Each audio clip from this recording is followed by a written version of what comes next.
Il est temps d'intégrer la problématique de la santé dans une posture One Health. Le temps passe et nous ne faisons rien. Rien pour notre santé, rien pour saisir la complexité des déterminants qui nous conduisent parfois à être malades à cause de l'environnement dans lequel on vit. On a souvent le sentiment que la santé relève simplement de propriétés intrinsèques au sujet, qu'il s'agit de dimensions propres à chaque individu qui déterminent le fait qu'on soit en bonne ou en mauvaise santé. Il en va de même de la santé mentale. On a en 2025 inauguré l'année de la santé mentale qui est reconduite en 2026. Comme si d'ailleurs la santé mentale pouvait se distinguer de la santé physique, comme s'il s'agissait de deux entités distinctes. C'est faux. L'une est reliée à l'autre et les principes qui déterminent les troubles de santé mentale sont les mêmes que ceux qui déterminent les problématiques de santé physique. La science le montre. Mais c'est encore insuffisant. Et les chercheurs sont dans des visions encore trop restrictives pour saisir ce qui, pour une large part, détermine à la fois les problématiques de santé mentale et de santé physique. Pourquoi ?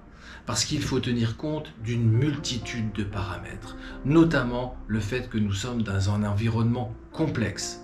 La nature, la pollution, l'environnement sont autant de paramètres qui interviennent et interagissent avec notre santé et dont nous ne faisons rien. Il est temps d'intégrer la problématique de la santé dans une posture One Health, une posture santé unique, c'est-à-dire de considérer que la santé humaine est dépendante de la santé de la planète, de la santé des animaux.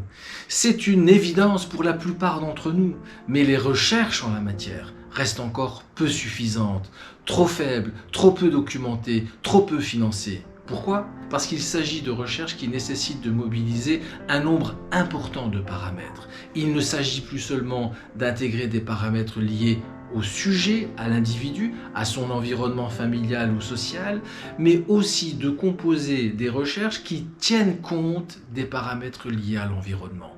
Et cela, on sait beaucoup moins faire. Premier argument. Les particules fines. De nombreuses études aujourd'hui indiquent qu'une augmentation des particules fines sur le long terme est associée à une augmentation de la dépression et des troubles anxieux. C'est particulièrement vrai chez les plus jeunes, en période de développement, chez qui ces éléments de pollution impactent le développement de certaines structures cérébrales. Et c'est aussi vrai chez les plus âgés. Aujourd'hui, l'air que nous respirons n'abîme pas seulement le cœur et les poumons, il affecte aussi nos capacités à réguler nos émotions et nos cognitions. C'est un argument indiscutable aujourd'hui qui mérite d'être pris en compte. Deuxième argument, on montre dans des études récentes qu'une augmentation d'1 degré de la température de l'environnement est associée à une augmentation du risque de mortalité lié au suicide ou aux troubles mentaux. De la même manière que cette augmentation de 1 degré augmente le recours hospitalier ou aux urgences pour ces mêmes troubles mentaux ou ces mêmes conduites suicidaires. L'OMS ajoute d'ailleurs que le changement climatique agit à la fois par des effets immédiats comme l'anxiété ou le stress post-traumatique après des événements extrêmes et par des effets plus lents via le déplacement, l'insécurité et la désorganisation de la cohésion sociale. Rappelons qu'en Europe, le cadre se durcit encore, car le continent se réchauffe 2 fois plus vite que la moyenne mondiale, ce qui laisse présumer que dans les années à venir, les impacts liés à la seule augmentation de la température vont impacter les plus vulnérables d'entre nous. Troisième élément, l'environnement n'est pas seulement toxique, car il peut être, ne l'oublions pas, protecteur. Une méta-analyse parue en 2023 a montré qu'une augmentation de 10% de la proportion d'espaces verts était associée à une baisse de la dépression d'environ 4%. Ce n'est pas qu'un effet bien-être un peu vague tel qu'on peut le ressentir lorsqu'on va faire une balade en forêt.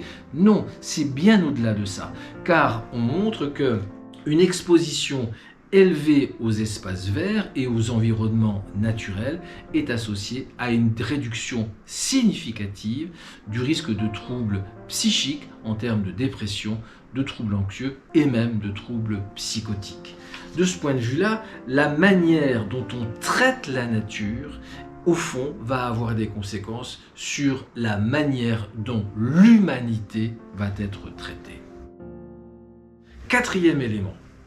L'alimentation. L'alimentation est aussi une composante essentielle qu'on considère souvent comme secondaire, alors qu'elle a un impact déterminant sur notre santé. Comment peut-on accepter d'ailleurs que sur les étals, il existe des produits bio et des produits non bio? C'est comme si on acceptait qu'il existe des produits empoisonnés et d'autres qui le sont moins. C'est inacceptable, alors même que l'alimentation doit être pensée comme un élément déterminant de l'environnement et il ne relève pas seulement du choix individuel. De nombreux travaux montrent depuis plusieurs années maintenant qu'une alimentation composée massivement d'aliments ultra transformés était associée à une augmentation de l'anxiété, à une augmentation du risque dépressif, ainsi qu'à une augmentation de l'articulation des deux, du risque dépressif et du risque anxieux. Là encore, le message est important. La santé mentale et la santé en général sont aussi déterminées par le système alimentaire, l'offre industrielle, les environnements nutritionnels et les inégalités d'accès à une alimentation de qualité. Notre santé, c'est aussi ce que nous mangeons. Cinquième argument, la santé des animaux est aussi une composante essentielle. Nous avons vu comment, avec la Covid, certaines épidémies proviennent des espèces animales. Prendre soin des animaux, c'est aussi en retour prendre soin de ce que notre espèce humaine va devenir. Et de ce point de vue, c'est une composante essentielle dont il convient de prendre la mesure. Pour finir, je dirais que toutes les études qui tiennent compte des facteurs environnementaux convergent et montrent que la santé mentale et la santé en général ne peuvent plus, dans une médecine moderne, être réduits à des composantes intrapersonnelles. Nous ne sommes pas les seuls responsables de notre santé. C'est ce qu'on voudrait nous faire croire.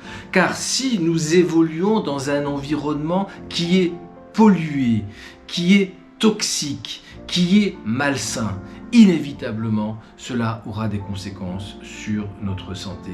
Il apparaît de plus en plus clair que la qualité de l'air, la chaleur, la biodiversité, l'urbanité, la nature, l'alimentation sont des facteurs dont il convient de tenir compte pour, d'une part, comprendre ce que devient la santé de nos concitoyens et d'autre part, sur lequel il convient d'agir pour faire que les générations à venir se retrouvent dans des situations de meilleure santé. Alors que faire face à ce constat? Déjà prendre la mesure que c'est une réalité qui nous concerne tous, parce que la santé est l'affaire de tous. Mais ce n'est pas suffisant. Il faut aussi inciter nos politiques, les chercheurs, les financeurs à développer plus de recherches qui intègrent les caractéristiques liées à l'environnement. Sortir d'une vision restrictive de la recherche en matière de santé et ouvrir et ne pas oublier que nous sommes des êtres contextuels, déterminés par l'environnement dans lequel nous vivons. Pas seulement l'environnement social, pas seulement l'environnement familial, mais aussi l'environnement physique, l'air que nous respirons, l'atmosphère dans laquelle nous vivons, et que notre planète peut être notre meilleur médicament.